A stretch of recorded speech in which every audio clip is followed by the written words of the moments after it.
Antropistoria, un viaje a nuestro pasado.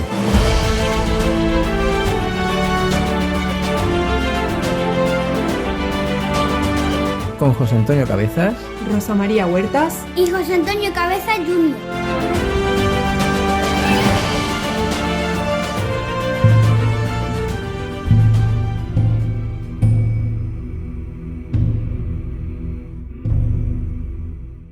Bienvenidos al capítulo 3 del podcast de Antropistoria. Como en los episodios anteriores, hoy tenemos también con nosotros al pequeño José, que recordemos que tiene solo 6 añitos, que nos va a explicar brevemente de qué tema vamos a hablar hoy. A ver si lo adivináis. Hola José. Hola. A ver, ¿de qué vamos a hablar hoy? De una cueva que está en Francia y tiene pinturas en la pared que representan caballos, bisontes y mucho más.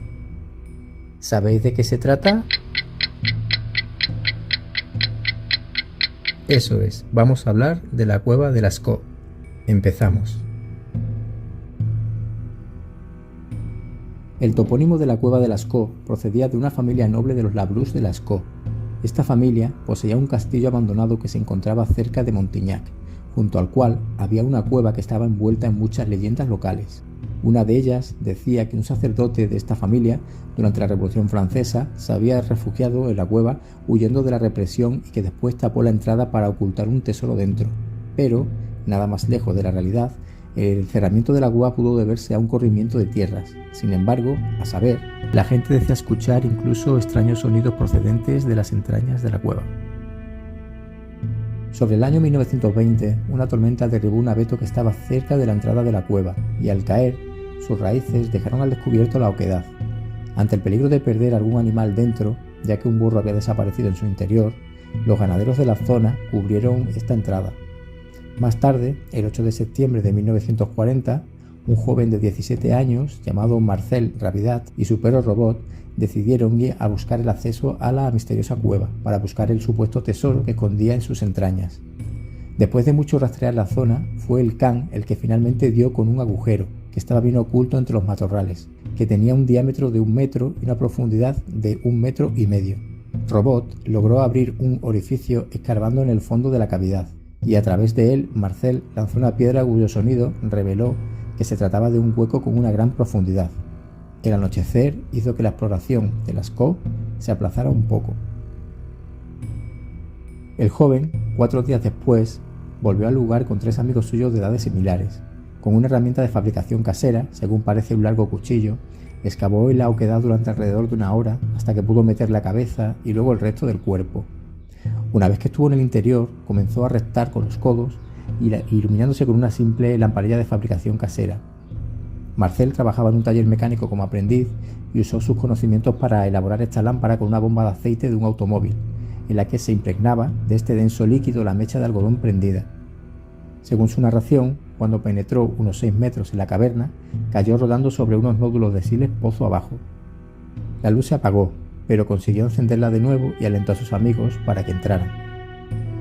Una vez que estuvieron dentro, encontraron los restos óseos del burro que muchos años antes había desaparecido. Pero este no fue su hallazgo más espectacular, sino que al adentrarse unos 40 metros en la cueva, llegaron a una estrecha galería en la que al levantar la lámpara descubrieron que todo el techo estaba cubierto de pinturas de toros y caballos. La sensación que sintieron debió de ser indescriptible. En los días siguientes, claro está, volvieron para seguir explorando las entrañas de la misteriosa caverna, hasta que finalmente los muchachos decidieron contárselo todo a Léon Laval, un maestro que ya estaba jubilado. La primera impresión que tuvo Laval fue que los jóvenes estaban bromeando. Finalmente se dejó conducir hasta el lugar y una vez que estuvo en la misma entrada no consiguió entrar por aquel angosto hueco, pero una anciana lugareña de unos 70 años le dio un ejemplo al introducirse por allí sin demasiadas contemplaciones. A Laval no le quedó más remedio que entrar y ciertamente no pudo haber tomado una decisión mejor. Lo que allí pudo ver era tan extraordinario que entendió que era necesario avisar a un especialista, en este caso a Henry Breuil. ¿Pero qué ocurrió cuando Henry Breuil se enteró de este descubrimiento? Nos lo cuenta nuestra compañera Rosa.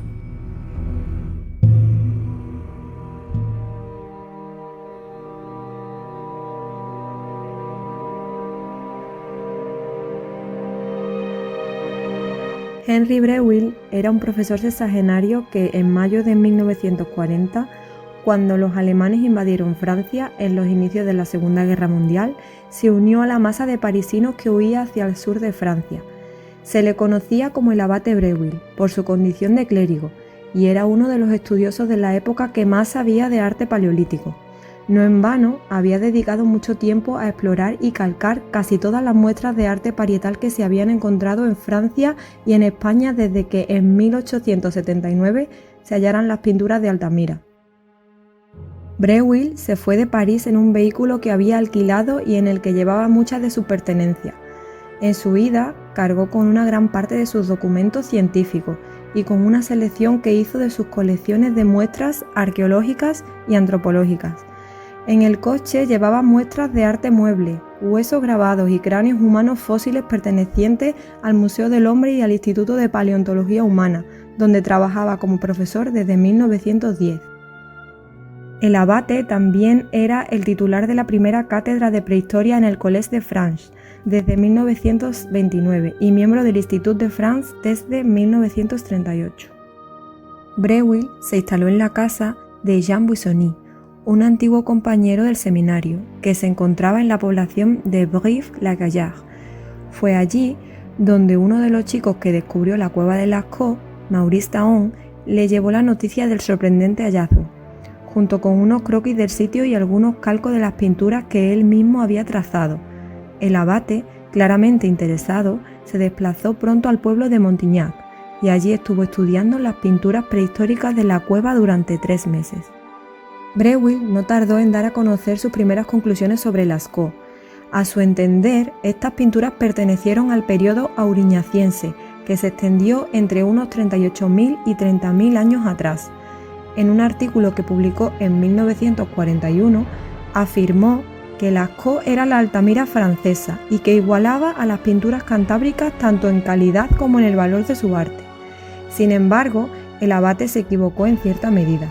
Según estudios posteriores, en los que se han podido analizar materiales asociados a la ocupación de Lascaux, se ha podido saber que las pinturas de esta cueva fueron anteriores a los bisontes de Altamira, que fueron pintados hace entre 15.000 y 12.000 años y que eran magdalenienses, no auriñacienses.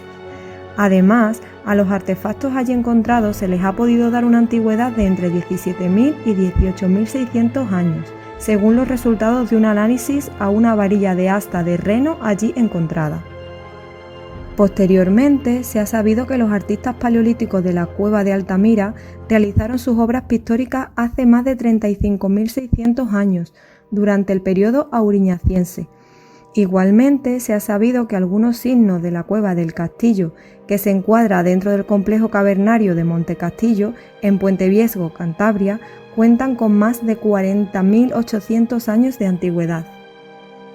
El techo y las paredes naturales de la cueva de Lascaux proporcionaron a los artistas paleolíticos un fondo pictórico ideal, que constituido por un revestimiento calizo iban de los tonos amarillentos a los blanquecinos.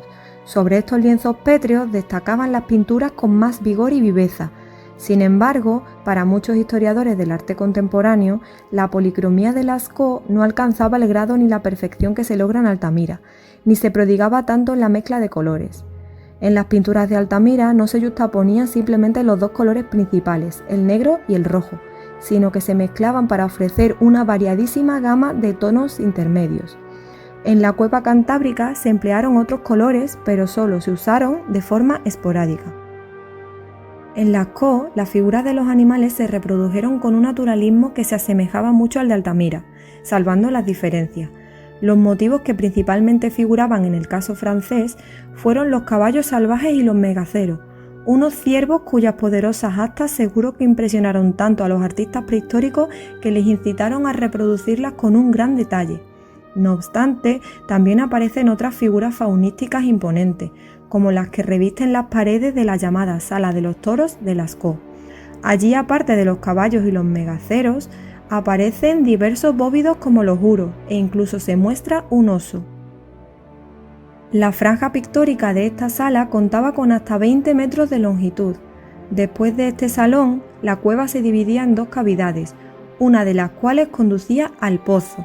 una recóndita estancia en la que se encontraba la escena más enternecedora de Lascaux, en la que se presentaba un cazador herido por un bisonte que también se encontraba herido, atravesado por los flancos por una jabalina. En la imagen se mostraba incluso las colgantes vísceras rojas del bisonte y su cabeza en una posición baja, como para emprender un inminente ataque. Toda una obra maestra de la pintura paleolítica francesa. Desde que Breuil lo hiciera, han sido muchos los especialistas que han estudiado la riquísima decoración rupestre de la cueva de Lascaux. Se han llegado a catalogar entre pinturas y grabados, de forma sorprendente, hasta 1963 unidades gráficas en los 80 metros de longitud de la caverna. De todas estas representaciones, 915 eran de animales, aunque solo 615 han sido identificados con cierta precisión. Con más exactitud, se han contabilizado 364 imágenes de caballos, 90 de ciervos, algunos bisontes y toros, etc. En general, Lascaux acumula casi una décima parte de todas las manifestaciones gráficas del Paleolítico que se han inventariado en tierras francesas. No es extraño, por lo tanto, que a este profundo lugar se le haya denominado como el paraíso del hombre de las cavernas.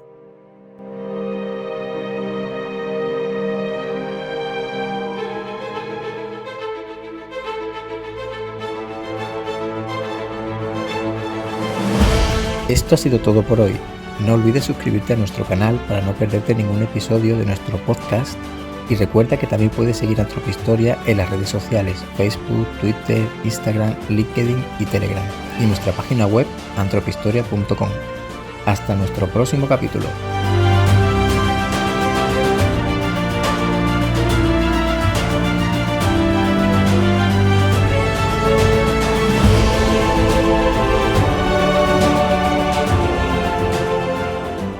José, ¿qué te ha parecido el capítulo de hoy? Muy interesante, ¿Por qué? porque los niños avisaron a los especialistas para que investigaran la cueva y ¿Y tú crees que si los especialistas no lo hubieran investigado hubiera llegado hasta hoy? no, hoy en día no la habríamos conocido si no. Efectivamente, posiblemente hoy en día no hubiésemos conocido una cueva tan interesante como la de Lascaux. Exacto.